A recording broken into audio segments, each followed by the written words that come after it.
Hi, my name is Cindy Rang, and this is our collage retreat.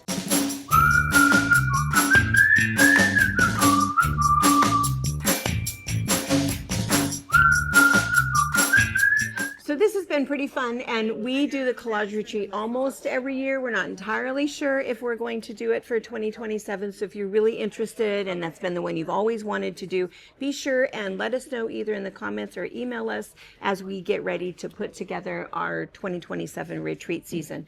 But this is always really fun because people either bring their own drawings of things that they want to do, or we also talk about all of Laura Heine's techniques, and also Emily Taylor's. And so it's really quite a mishmash of all kinds of opportunities to do things that are either very lifelike or very whimsical, and really be able to create your own things or follow by somebody else's pattern. So this has been a great group, lots of super artistic people, really, really fun. And so I can't wait for you to see what they've been working on and all of the other fun that we've had during the retreat.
If you're going to wrap this around, look at what she's going to lose. Oh. And wrap around, I think, looks so finished. I'll go get a couple things and I'll bring them out and let you see, but they just look really nice because you can see that whole edge there.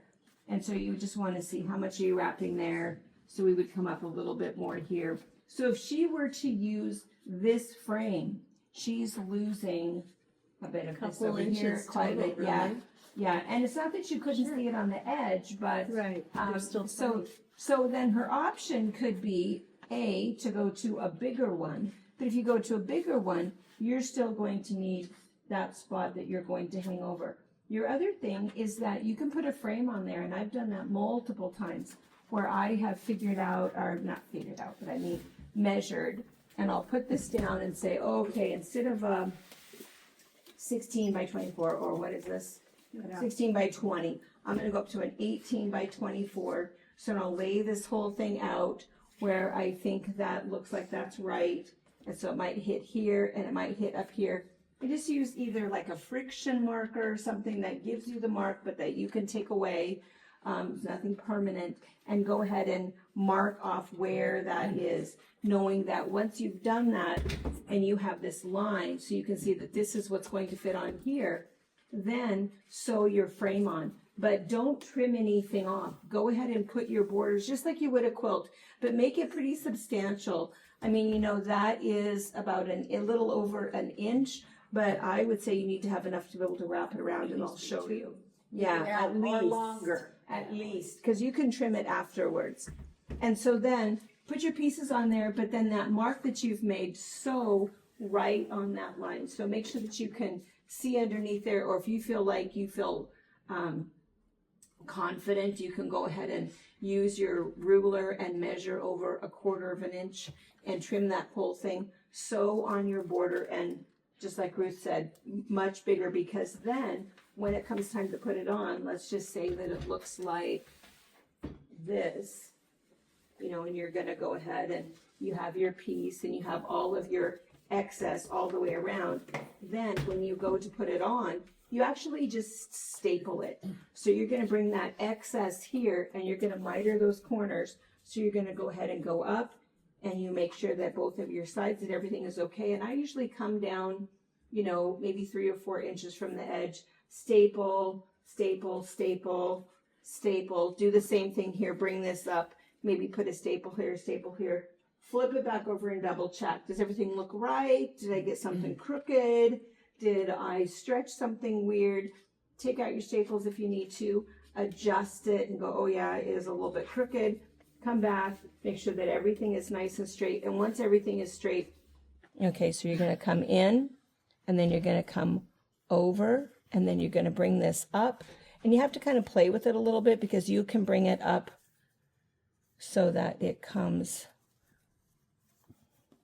There's a lot of fabric.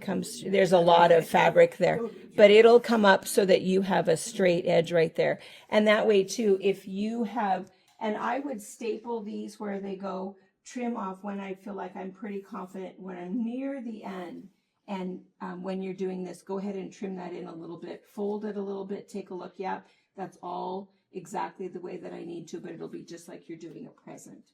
And then staple all those, trim all of that off in the back of it, and then put just a ton of staples and then go in again with one last nice little clean trim to trim off all that excess. You can, if you want to, fold over that edge and make it look super professional if you want to do that. The other thing that I've done is I've also used decoupage, and that's worked actually really, really well, where I've put in a couple of staples, but then to put the whole thing down, because it's fun that with decoupage you can kind of smooth it and it'll just lay nice and flat and smooth it, because then you might also want a little bit of decoupage on the front. If you're not going to go through all of these stitches, stitching to hold all of that down, you could take just a light coat of decoupage after it's all on there and go over this whole thing. It'll actually help to seal all of those edges. You can actually water down decoupage if you want to. It's water based, and so take your decoupage, add just a little bit, stir it, get it super thin so you don't have any brush marks. Let it dry. Use a brush. Yeah, use a brush. Put it all on there. Let it dry. Take a look. See if you want another coat. Sometimes it might just be one and you barely even know that it's there. And then sometimes you might think, oh, I kind of like that. I like that glossy, shiny finish, and I'm going to put it in a bathroom. I want it to be able to be okay if it has any humidity to it. I want to be able to wipe it off. Then you can add a little bit more, and it's for just protection. And you do it after you've got the frame on. After it's all framed, yep.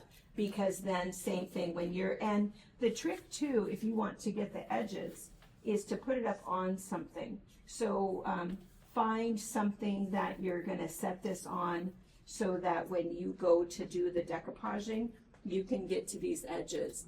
Otherwise it's like, oh, I've got the top, but now I have to do the whatever. No, no, no. Just put it up high and then you can get all of your sides.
And I just want to do a mini commercial for the Maskers Theater.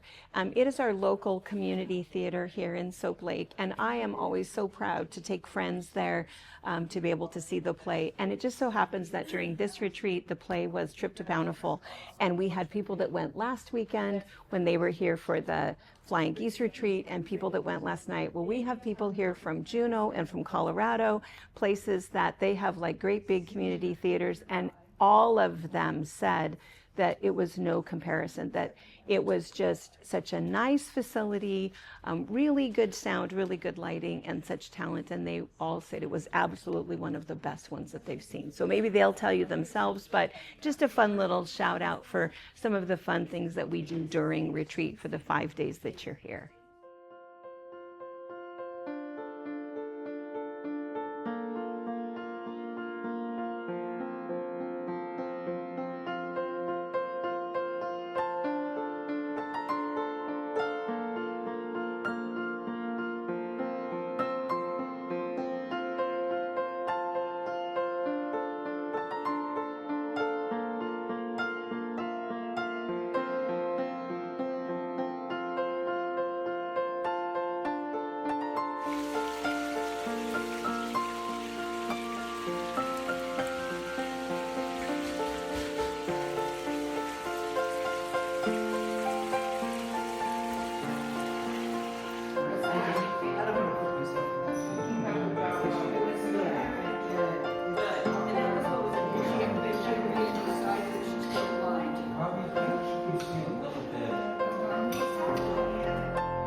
Thank you for watching our video. We invite you to leave a comment, hit the like button, or better yet, subscribe to our channel so you never miss an episode.